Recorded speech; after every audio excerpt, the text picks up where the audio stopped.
the Locked On Podcast Network, your team every day.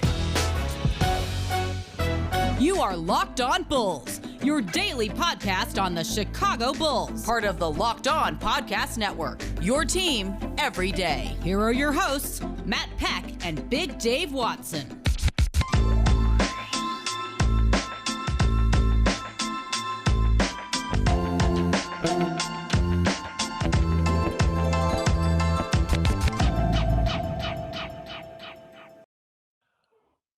What's up, and welcome in to Locked On Bulls, part of Locked On Podcast Network, your team every day.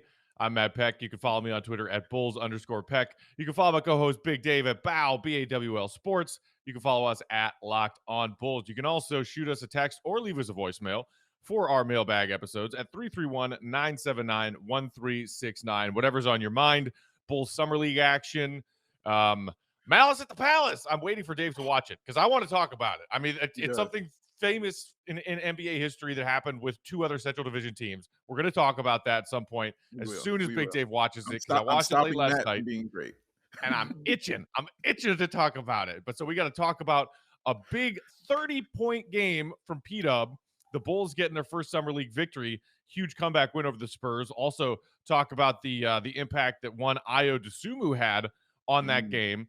And then we're going to wrap up today's show with a look at a couple of quotes from DeMar DeRozan, who was sitting courtside in Vegas at that Bulls game with his new teammate, Troy Brown Jr., his new head coach, Billy Donovan, and the gentleman that brought him here, Arturas and Eversley. DeRozan had some pretty interesting things to say. And, man, I mean, Big Dave, we'll get to the game action. But first, how awesome was it to just see DeRozan, Donovan, AK, and Eversley sitting courtside together, taking in some Summer League action? I was like, oh my God, I can't believe this is our team. Gotta admit, Matt, felt a little good. Felt a little something in my stomach, felt a little nice. It was, I'm trying to find the right way to put it, but just to see the cohesiveness and the camaraderie and just the fact that these guys were together, like everywhere they're at a Bulls event, you rarely see one without the other. And if you see one, then the other one's not far behind. I love the photos that were coming out on Twitter about it. They were like, first it was, hey, look, DeRozan's there with Billy Donovan.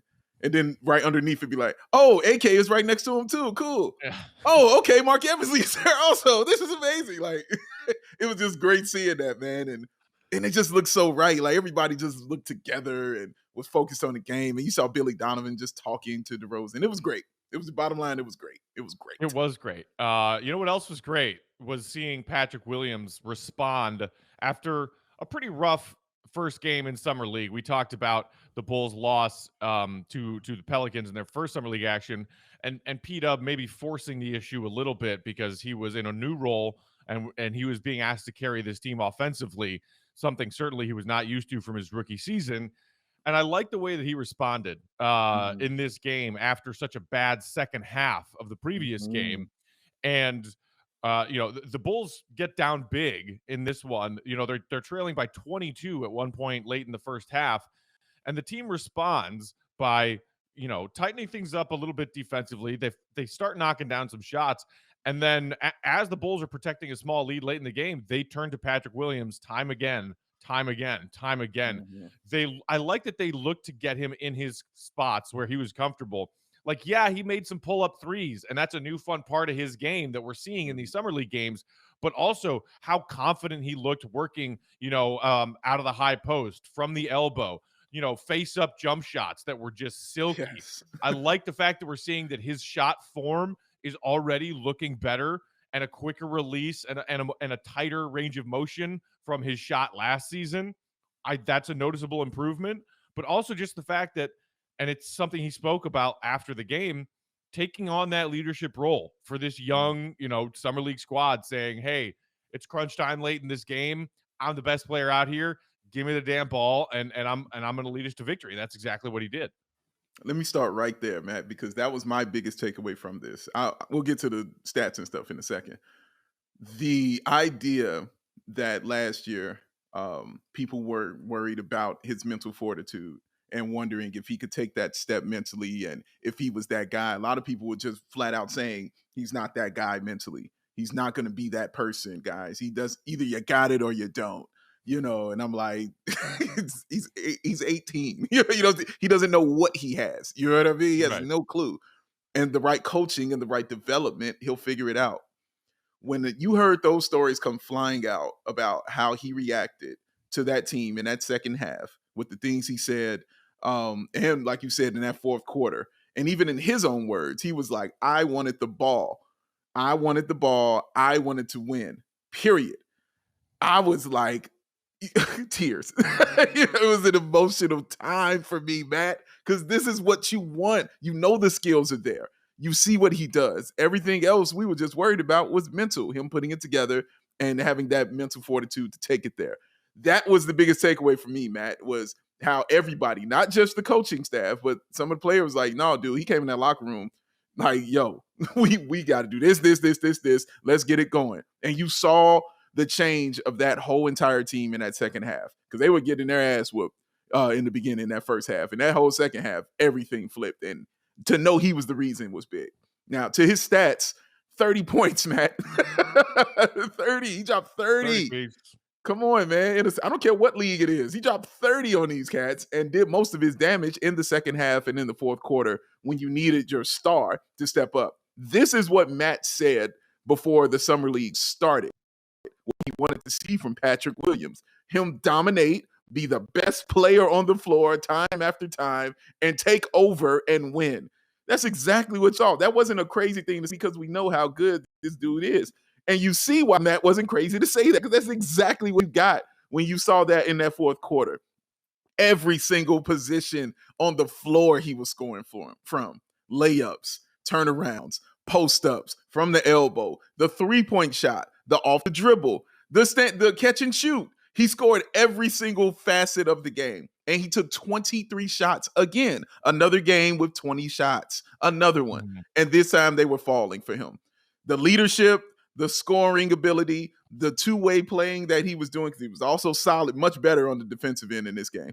Right. Everything kind of clicked in that second game at Summer League with the entire Bulls organization of the brass sitting there watching them, man. It was fun to see, Matt. It was. And you mentioned it. He did a little bit more work on the defensive end in this game. He chipped in 7 rebounds. And a lot of what I like to see was on a number of those defensive boards, P-Dub was the one to create and initiate some transition opportunities, whether he was bringing the ball up the floor himself or looking for the right outlet passes to guys who were breaking, because that is an element to his game that I think actually will be applied in real NBA games in his second season.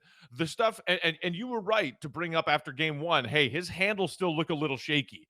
And I had a tweet about it as I was watching the game last night. It was kind of funny. He had the ball, he was bringing the ball up past half court, and it was looking like he was maybe trying to feel out the guy guarding him, tried a couple of things with the dribble, and fumbled the ball twice, almost lost his dribble twice, and then said, to hell with this, and just pulled up and drilled a 3 from the top of the key. And I was like, okay, that's cool. Yes. That's fun. I love that P-Dub is starting to have that confidence now to shoot threes from anywhere, not just the corners, but shoot threes from anywhere. But more so, what can he do to impact this team positively next season that is not the stuff that we're seeing him do in Summer League, where he's scoring 30 points, he's shooting 23 times in a night. So doing the work on the defensive end and creating transition offense opportunities, that's something that we can see P-Dub do next season. Also being a threat off the ball at times. The clincher, the nail in the coffin late in this game, and credit to Devon Dotson, who broke the defense down, drew in a bunch of attention, and then fed Patrick Williams, who was waiting for a corner 3, saw Dotson break down that defense and saw an opportunity to cut baseline, and gets fed for an easy dunk. Boom, game over, so Bulls win. So whether it's P-Dub operating off the ball at times like he did when Dotson was orchestrating the offense, or being a threat to make cuts to the basket off the ball, that is stuff that we will see him do and be useful doing in this new season with these new pieces where, as we've said, 4th or 5th option offensively. So, don't worry about him trying to do too much at times in these Summer League games. It's good practice for a young player who's still developing his skill sets, but it's also Mhm. encouraging to see the thing, okay, what will P-Dub actually be asked to do this season? And it was good to see him do that stuff on a summer league court too. Absolutely right, Matt. Last play you mentioned, again, we talked about how we love how he plays on the baseline. That, again, was on the baseline because, like you said, he was at that three-point line. Player left. You saw it click immediately for him. I'm going to the bucket. And the way he dunked it, it wasn't a smooth, cool lay in. It was, no, I hate the world. I'm going to dunk this ball. That was the type of dunk that was. Disgusting, vicious, go home. That's what that dunk was. It's our game. Go home. That's what you want to see from Pat. He had so many shots that I was just like, man, I can't even really pick my favorite. It was kind of like Built Bar or something. You know what I mean? You couldn't even choose your favorite, dog. You were like, dude, I don't know which one I like. Like, it was so many. Like, the three-point shot, I was like, oh, there you go. I like that one. That one from the elbow, Matt, where he got that joint. You mentioned already, where he got that on that elbow and swung that joint down and pulled it up. Man, I was so excited. It was so smooth. It was so smooth. Oh, it was so beautiful to see. Like, guys like Tim Duncan when you see that stuff. You know what I mean? But it was great to see him dominate and take over and do what you said you wanted to see him do, which was be the best player on the floor. Yeah. We'll see if the Bulls can get another win and continue some positive stuff in summer league. We got to talk about Ayo Dosunmu. He put a solid impact on this game. Before we get to Ayo, Yes. a quick break to tell y'all about one of our new sponsors in SweatBlock. On to the player who, in my opinion, had the second biggest impact on this Bulls comeback victory, and that was our second round pick from this year's draft, Ayo Dosunmu, the Chicago product, the U of I guy who led that team to a #1 seed in the tourney this past spring. He had kind of a rocky first summer league game, I think, Dave. I think he was maybe trying to do too much, and it was a little too much for him. He looked a little scatterbrained out there. But in the second game, he really, you could tell, just focused in on being an impact positive player on the defensive side. Don't worry about trying to do too much on the offensive end. Just play good, engaged defense. And that is what he did. I think he ended the game with 4 steals. A couple of them were in a key turning point in the third quarter when the Bulls were chipping away at that Spurs lead, that big deficit. He got his hands in some passing lanes. He was aggressive on one-on-one defense. And then, boom, when that ball is all of a sudden in Ayo's hands and he was quick to get out in transition, Ayo in transition is a lot of fun to watch. And I think that his defense combined with some of those fast break buckets really turned the tide in the Bulls' favor. Yeah, you saw why the Bulls probably like him so much and what Matt and I talked about in his game, because he mentioned it. The transition and the defense are his 2 biggest pluses of his game. And great when you have a guy that wants to play defense the way he does. But it's even more of a plus when you have a guy who can actually run the break, start the break, you know what I'm saying, and know who needs the ball and who to get it to. And it's that much fun and that much easier. I love the one, man, where he got the steal and he led the break and gave a nice pass to Marco for the dunk. That was a very key play because they called timeout immediately. After like, wait, whoa. And you saw how hyped Ayo was when he made that play. But I like that you saw him kind of say, screw it. And what I mean is, like, saw him thinking a lot out there. Like, and understandably so, because this is new to you, you know, you're trying to figure it out. You want to do good so bad that sometimes you just think a lot. And I thought you saw him do that a lot in the first game. In this one, in that second to probably like that third quarter, probably after the Patrick Williams conversation that they had, he stopped thinking. He was just reacting. He was just doing what he does. You know what? I know how to play this defense. That's what I'm about to do. I'm about to dominate on this end. And I mean, it was close to domination. And you really saw where he fit in, not just on the team, but in the league. You saw where he kind of fit in role will be best suited for. I actually want to see him more running the team. I would like to see more of his skills at point guard. I don't like him. I like him with the ball in his hand, but I understand, they're trying to give Devin Dotson time and his credit, which is fine. I understand that. But I just would like to see him kind of have a couple of scenarios where he's running, from that one position, because it feels like he's more comfortable do that. But Matt, like, God, and I hate doing this because it's like the second game of the summer league, but all I'm thinking of when I see this is comparisons, the human comparisons. And he just reminded me of like a Patrick Beverly, but a little taller and more athletic. You know what I mean? Like the way he played and his style, just that, intense style that he had. I mean, he was in that defender's jersey, man. And just in those passing lanes, it was just really great to see, because his quickness, all the super skills that he has became, more evident and were really on full display, because everything for him doesn't start from offense. It starts from defense and facilitating for him. That's when you really get to see him shine and he becomes more comfortable in this game. Yeah, not only was it really fun to see him get his hands in passing lanes, like you said, but the other thing that I think he really can do at an NBA level already is fight through screens. And you saw that Yes. with his length and his Yes. toughness and aggressiveness. And he even talked about it after the game, because I think somebody asked him about it, saying, hey, you did a pretty good job fighting through screens tonight. And Ayo said, quote, I feel it's a skill you have to have. You have to have the body, be able to absorb the contact and get through the screens and just play hard. I know that's something early on in my rookie year I'm going to try to do, whatever it takes to get on the court. If I'm defending the other team's primary guard, playing hard, that's something I'm willing to do. So I think Ayo knows his best shot at cracking Billy's rotation, especially maybe in the first month or so of the season while Kobe's still on the shelf rehabbing, defense. And look, what I think of when I hear that and when I watched Ayo last night is the Bulls lost their best perimeter defender who's capable of fighting through screens when they sent Garrett Temple to New Orleans and Lonzo deal.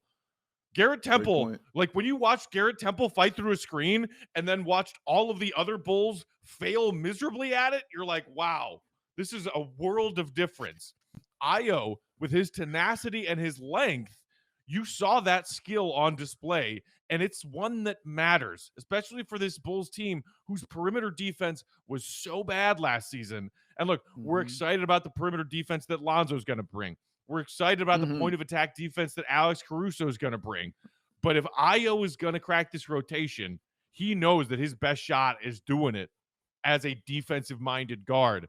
And the other thing that I thought was really cool that we heard him talk about after this game last night, Big Dave, is when the Bulls drafted me, and even before the Bulls drafted me, and I was talking with them and kind of looking into Billy Donovan a little bit, Billy Donovan really likes him some 3-guard lineups. Ayo said that. So he was clearly thinking back to the OKC years where Donovan really used that. Yeah, obviously that's something else. It tells you that this kid Ayo is smart. He knows that his best shot at getting into this rotation is being a defense-first guard that can help Billy Donovan facilitate some things and say, hey, I can play on the ball, I can play off the ball, but what I'm definitely giving you every night is effort on the defensive end. That is so true. It was one of the things when I was just on the Cody Yoncast. Shout out to those; they're really awesome.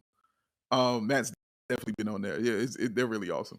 But when I was on there, yeah, good dudes. When I was on there and we were talking about Ayo, that was one of the things I was mentioning about watching him in college. Well, when you couldn't really run a pick and roll on him because of the way he screen and would get on player and slip that screen and even go over the top, but he never lost sight of his man, always still with his man. That is the hardest play to guard in NBA history. It's the pick and roll, which is why you watch John Stallone do it for like 20 years and they had nothing but success. It is incredibly difficult to guard. And the fact you couldn't run it as smoothly as you would like to because of him at the guard, because that's usually who's running it.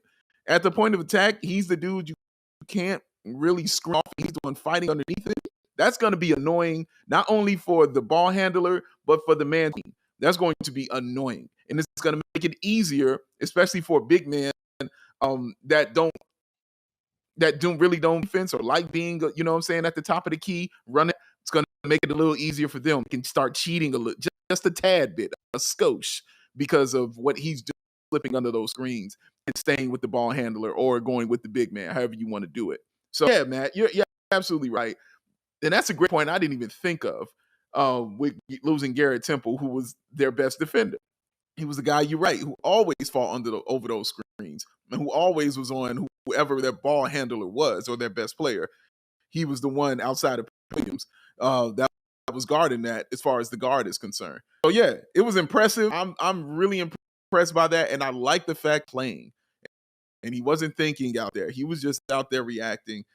And I just hope he continues, stays with that, because we know the drive he has. We know the work ethic he has. We know how good he wants to be. Even him just saying that, as far as Billy Donovan doing 3-guard lineups, is big, because that means that dude is a student of the game. That means he's watching and he knows what he needs to do to get into the game. Says a lot about him, man. That's a young kid who's got his mind on right. And I'm glad he's here, man, because we're going to need that defense. I'm glad he's here. Yeah. I know that there are a lot of Bulls fans who are also Illini fans who were really stoked when they found, Ayo fall in their laps with the 38th pick.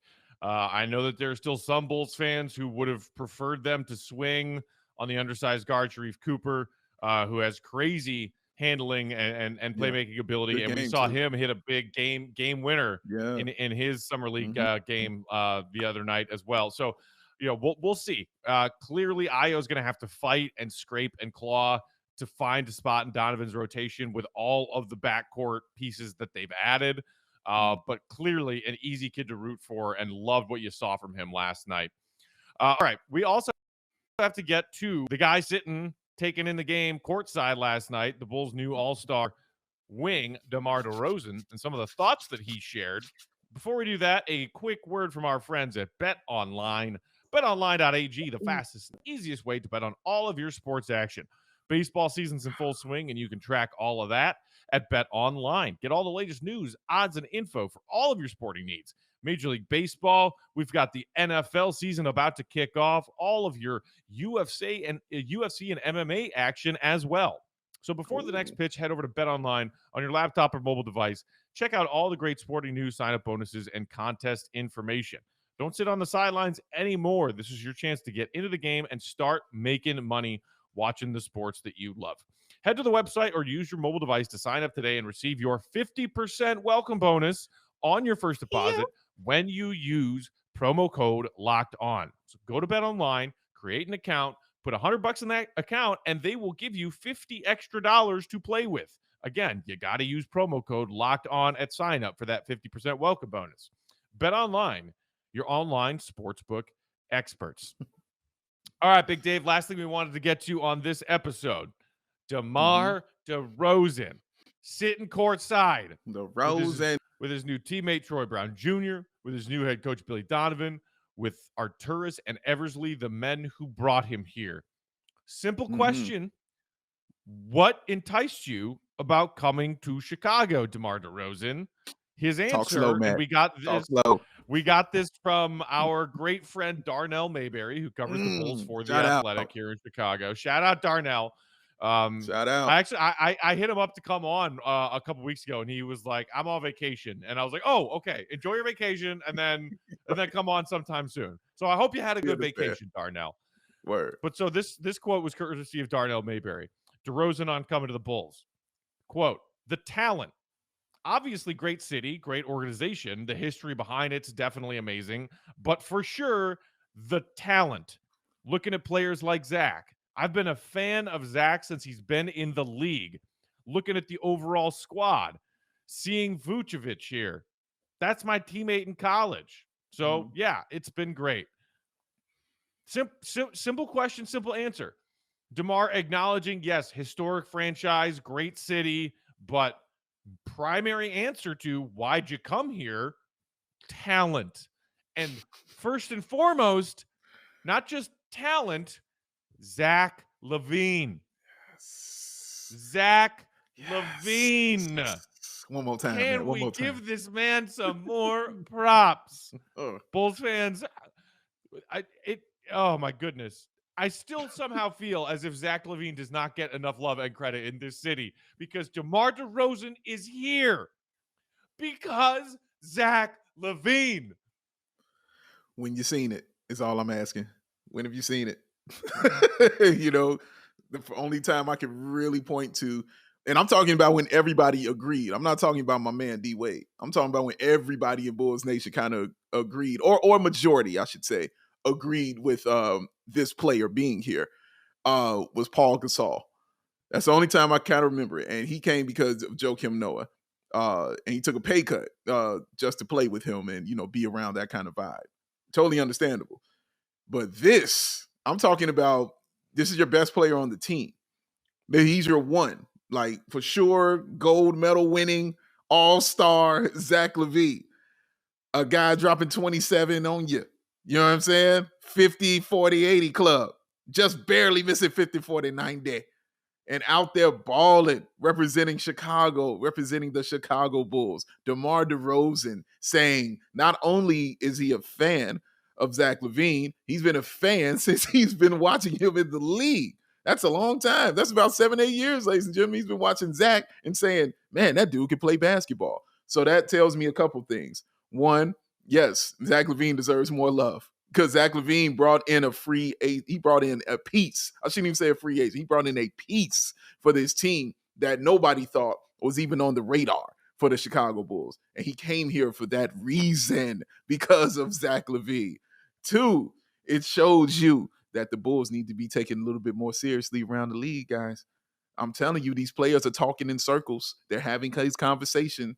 And then when a guy like DeMar DeRozan, who's respected around the league by these players, all NBA, all-star, 52 last season, playing a new position, by the way, 7 assists also a game. When you got a guy like that telling you, yeah, Zach LaVine's the reason I'm here, you better start paying attention. What did we hear about Zach LaVine over in Team USA, Matt?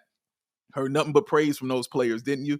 Didn't you hear Kevin Durant saying, just praising Zach LaVine? I heard Jason Tatum praising Zach LaVine. Greg Popovich praising Zach LaVine. These players are watching. The average fan might not be, but the people in the NBA who are playing the game are seeing this. And when they're seeing this, combined with how awesome this front office has been, combined with the coach that you have that everybody respects, you better get excited, Bulls fans. You be cool right now because the season ain't started. I understand. But it's time you can let that toe shoot up in your boot a little bit, because we got guys coming here because it feels right. Because Zach LaVine got somebody here, Matt. He got DeMar DeRozan here, Matt. Dang, come on. And look, like this is a question that Bulls fans have been contemplating for a couple of years now.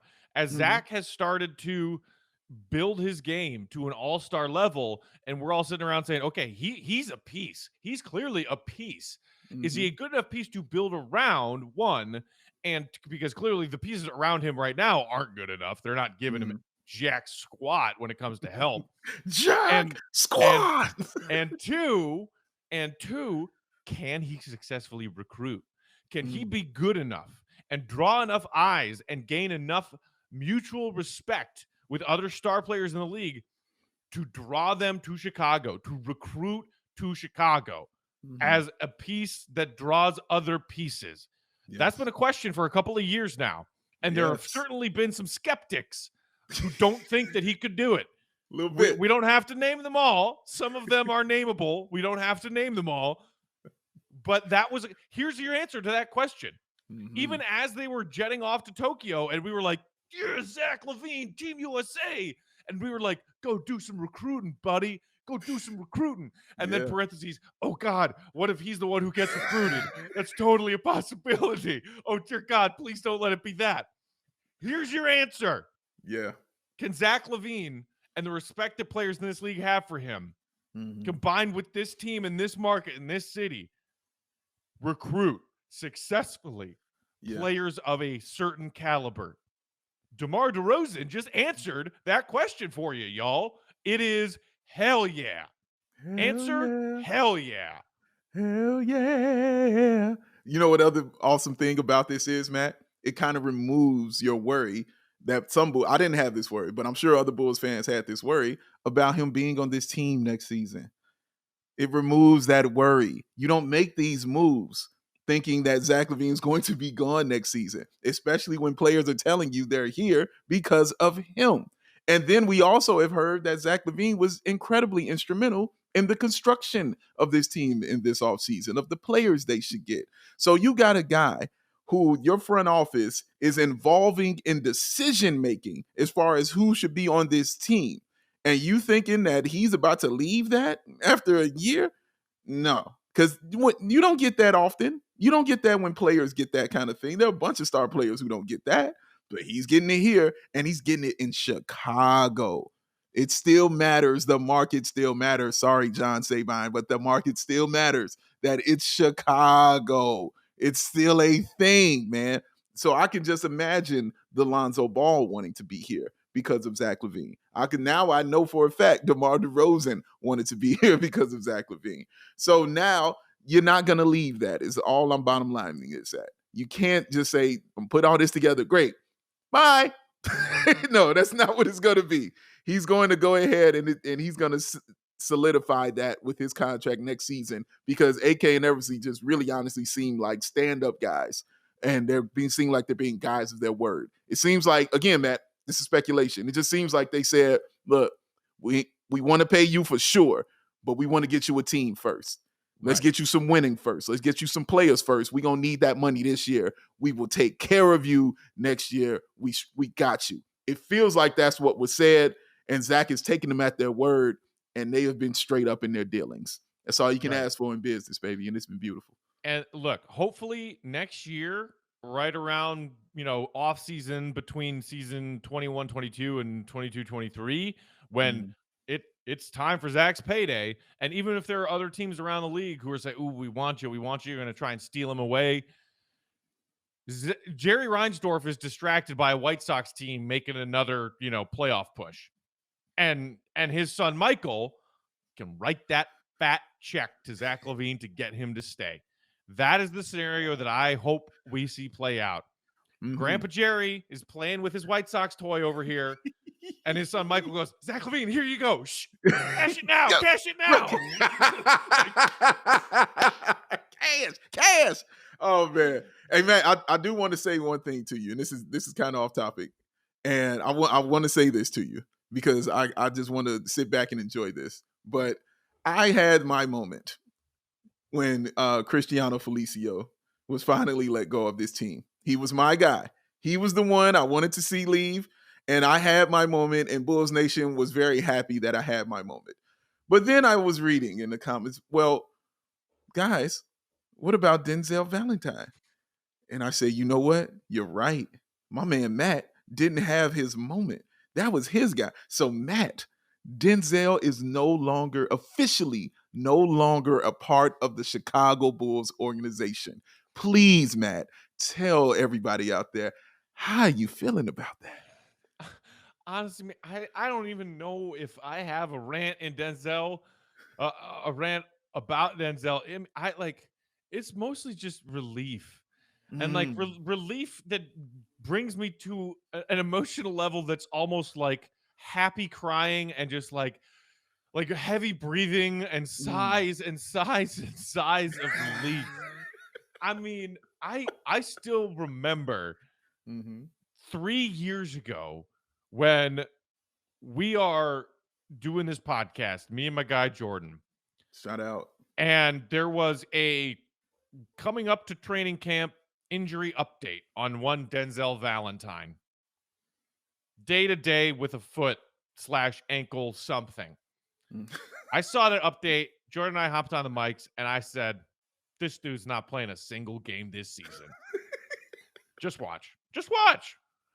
And Jordan was like, yeah, but when he comes back, he can really add something. A lot of people in Bulls Nation were still like, hey, Denzel, he's a 3-point shooter. You need 3-point shooters.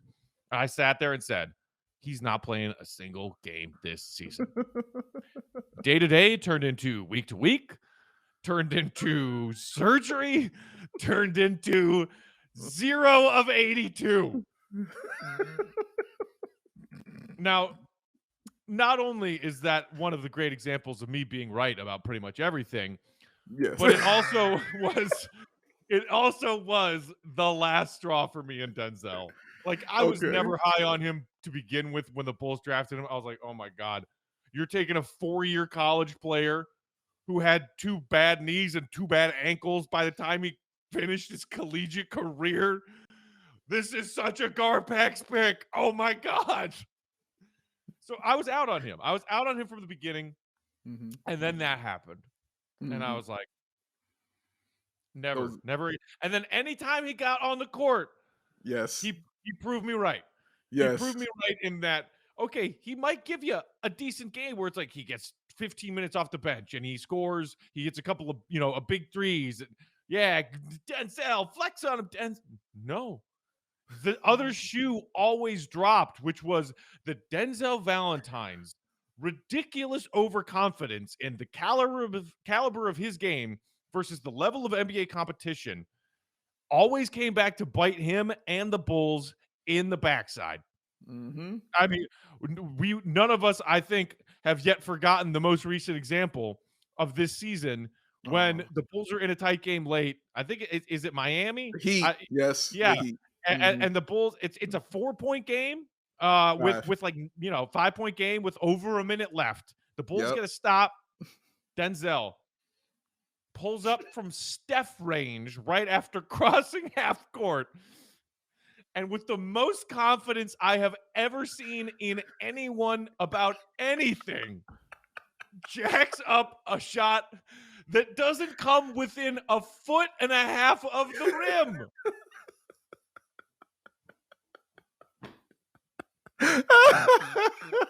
hey, the funny part, Matt, there are too many examples of this. It's not just, that was just the straw. That's all. That was just the straw that broke the back. There are many, many, many examples of him doing that. The errant passes, the ridiculous no looks for no reason. The special one, Matt, where he had a fast break and he was going like so slow, like a turtle, to the point that two of the players converged on him. And for some inexplicable reason, he decides to throw it between his legs behind him without looking or seeing, without even knowing somebody was there. Between his legs behind him to a OKC player, obviously, because it was a turnover. It was one of the worst plays. Only the Bulls. That's one of those sarcastically using the only the Bulls when they're out in transition on fast break and Denzel just ruined. Or, dude, what about the Zach LaVine Denzel version of LeBron and J.R. Smith? Where Denzel should be running to the corner. The only thing you're doing right now, Denzel, is running to the corner. And then instead, he just runs ahead of and cuts off Zach LaVine. What are you doing? And then Zach gave him the, dude, what are you? And then Zach, you just saw Zach say, screw it. I'm out of here. I'm out of here. This is ridiculous. I'm not even going to dignify this. I'm out. Oh, my God. How bad, time after time. And it wouldn't help that he would actually do good stuff because it made it worse. Yeah. I mean, I think one of the least fun nights of my life is when C-Red Fred was subbing in for John. I was there. And Denzel had a couple of big buckets in a game. Huge buckets. And they beat the Clippers, right? And they did. Kawhi was one of, 5 of their top 6 who sat out. Correct. But it was Fred. Oh, Denzel beat the Clippers. Yeah. In overtime. I was like, yeah, enjoy this fool's gold for the 20 minutes that you're here. Oh, my God. So, okay, I was wrong. Man. Turns out I did have a Denzel rant in me. Yes. Yeah, it's necessary, Matt. You got to get it out because you don't have to do it again. That's what's so great about it. You don't have to do it again. Thank God. Thank you, Headspace. Breathe. There you go. There you go. Sigh of relief, man. It feels good. I wonder where he's gonna go. I wonder if his phone is ringing at all right now. I mean, what, a 4-year veteran that was injured for like 2 of those years and can shoot kind of, and I don't know, Matt. Like, I know your dream is to him to end up on the Lakers. I know it's a dream, but I don't know. I don't know where he goes, man. I don't know, man. I don't know. Hope he saves his money. I either want him on that Lakers team so he can have his JR moment with LeBron, Yeah. or I want him out. Not in the league. I don't even want to have to look at him twice a season when the Bulls play whoever picks him up. I Yeah. don't. And if it's not the Lakers, go play in China, man. Hey, go team up with Antonio Blakeney. Hey, Big Dave, Blakeney's balling. you sent us that tweet of Blakeney's latest game where he Forever going up, baby. where he put up 27 points, zero Yep. assists. 0 assists. Forever going up, baby. In summer league, it don't matter. It don't matter, man. Forever going up. I believe it's Portland he's with right now. Oh yeah, that's right. It wasn't overseas. He's playing on Portland's summer league playing on team. Portland Summer League, man. Going clean up. Yep. Oh my God. 0 assists. Somebody sign that man. I hope Please. somebody signs that man. Please. Yes. Oh my God. That would be fun. That felt good. A Blakeney Valentine backcourt somewhere. Oh my God. Oh my God. Yes, experience the foolishness we had to deal with. Oh my God. Oh my God. All right. We're done. We're done with it. We're done. We're done. Mhm. You know who else is done? Denzel. Get out. Get out. Get out. Get in that van. Man. Get in the van. Oh my goodness. All right. Shout outs and thanks once again to today's sponsors, SweatBlock, rockauto.com, and BetOnline. Go check them out and get those great deals with those promo codes. Yeah. You can follow us on Twitter at Locked On Bulls. I'm at Bulls_Peck. Big Dave's at BAW, BAWL Sports. Hit us up on that text and voicemail line, 331-979-1369. More Summer League action ahead. We'll see if there's anything else on the Lowry marketing front that comes across our timelines over the next couple of days. But we will be here with at least one more episode for y'all this week, as we are in a weirdly busy middle of August right now. Usually, Bulls fans, this is when we all take a nap. And it's like, nope, there's too much shit going on right now. And in a good way. Which is awesome. Which is absolutely awesome. We love it. So, until next time, I'm Matt. That's Dave. Thanks for listening, Bulls Nation. See Red, be good. Peace out.